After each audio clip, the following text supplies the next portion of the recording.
What fascinates me the most in the gaming industry is when players find an alternative way of playing the game, a way that wasn't meant to be, but that changes heavily the gameplay. Oh, what a play from Blue though. And here comes the army of Eagle Warriors.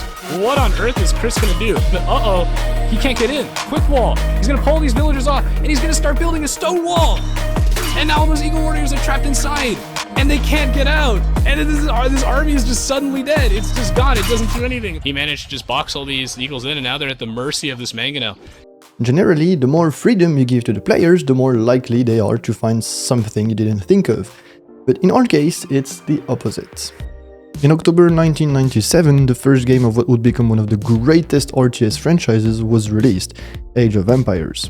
In a real-time strategy game, you need a map, units, and buildings. You then need players to be able to place the buildings where they want and move the units how they choose to. And those two simple things were challenges on their own back then. Firstly, a building needs limitations. It needs to be of a fixed size. Thus, you need a measurement, which we will call a tile. The smaller your tile is, the more freedom you give to the players, but the more complex it becomes. When placing a building, if the player is offered 10,000 options instead of 1 million, not only it's easier to code and compute, but it will also generate less calculations for pathfinding. Now, what is pathfinding? If you have a unit on point A and you want it to go to point B, it needs to take the shortest path, otherwise it's unoptimized. And that would be terrible in a genre that requires you to optimize. The more obstacles you put, or in other words, the more pathing options there are, the harder it is to find the fastest one. Now, if all of that sounded like a big blob of nonsense to you, just know that the bigger the tile is, the easier it is to code. And in 1997, they chose a fairly big tile, around 2 by 2 meters. How big is a house? 1 tile. How big is a town center? 4 by 4 tiles. Simple and looks quite nice when you don't display the grid of tiles the game is composed of. But that decision will have a big impact on how the game will be played 25 years later. Quickwalling, as we call it in Age of Empires, consists of placing building foundations in order to block a unit's path without the intent of using that building. In Age of Empires, an unfinished building is an unwalkable surface and remains there until actively destroyed by one of the players. So you could block an entire passage with a 4 by 4 building or quickly raise a wall of houses to protect your villagers from melee units. Those are simple uses which are fairly easy to execute, but it gets much sweatier. Like a scarlet for the Viper. I mean, what the fuck was that? I mean, how he saved that villager, man? That was too quick. I mean, seriously. Of course he's doing a guy and 10 times if you want. The two key buildings are the house, which is a 2 by 2 building, and the palisade wall, which is a 1 by 1 building. While there are more buildings of those sizes, these are the cheapest ones. And by placing a villager on the edge of a tile, you can instantly place 2 buildings on the nearby tiles, thus blocking the path leading to the villager.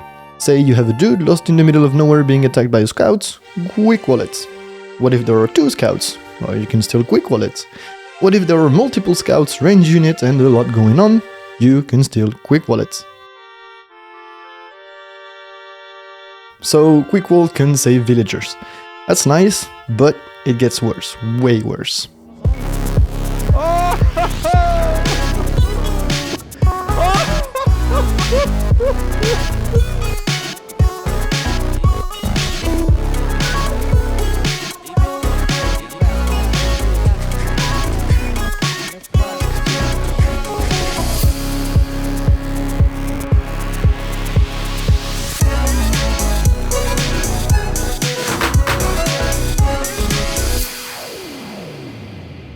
And as a side note, you might have noticed I first talked about Age of Empires 1, but I'm showing clips of Age of Empires 2.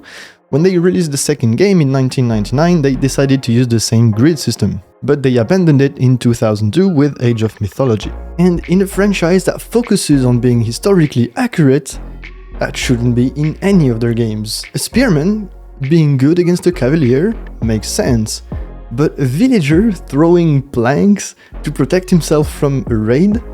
It doesn't make sense. But they had no idea that player would find a way to abuse the grid system, and to be fair, they couldn't have imagined it. Why?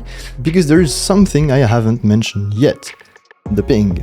In online video gaming, ping refers to the time taken for data to travel from your computer to your opponent's computer and then back to your computer.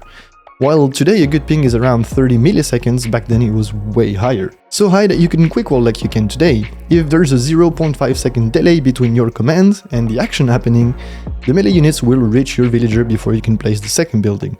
And even before 2019, with the release of Age of Empires 2 Definitive Edition, the ping wasn't great because people played on a third-party client called Woobly. Having 400 ping was the norm, which made quickwalling an extremely difficult skill. So quickwalling didn't appear out of nowhere. People have been trying it for decades, but it was never good enough because of poor internet speeds. And in 2019, quickwalling finally became a useful skill and not just something you do for the memes and to get views on YouTube. Could the devs have foreseen it when working on Definitive Edition? Maybe, but reworking the grid system would have been a nightmare and also a betrayal to the original gameplay. They tried to nerf it. The main change was to reduce the armor of unfinished buildings, meaning they would go down faster, but while it did have some effect, it wasn't enough to remove quickwalling from the game. So who do we have to blame for inventing such a thing? The Viper. Every clip I've shown you, it's him making the big plays. Not only he popularized the use of quickwalls, he was the one to experiment the most and that used them the most in tournaments. And that is only one of the reasons why he's a legend of the game. And while he is known as the quickwall master, the myth that he invented quickwall is just a myth. Initially, Slam started with the gates. I think then I got inspired and started doing it a lot more and started also doing quickwalls with palisades. And then it got popular. I think it just came naturally as I started doing the gate thing. I was like, okay, we can probably do this with walls as well, and it kind of just happened. While investigating, I asked Doubt about the origins of quickwalling. Because Doubt is a pro today and was a pro already in 2002, he witnessed firsthand the rise of quickwalls. And there is one name that came up right away: Slam. Slam is a Canadian player who's not as active today as he used to be. Slam used to be part of the best Age of Empires 2 esport team, Gamer Legion, and he was the first to experiment with gates as a way to trap enemy units. And it was way harder than it is today. Back then you couldn't freely rotate gates, their orientation was based on the nearby palisades, because you wouldn't place a gate if it's not to use it as a door in your wall, right? Oh, that's too funny. He's gonna be pissed. But while Slam used quickwalls as a fun way to entertain himself and his fans, he was never able to use it to determine the outcome of a tournament game, unlike the Viper.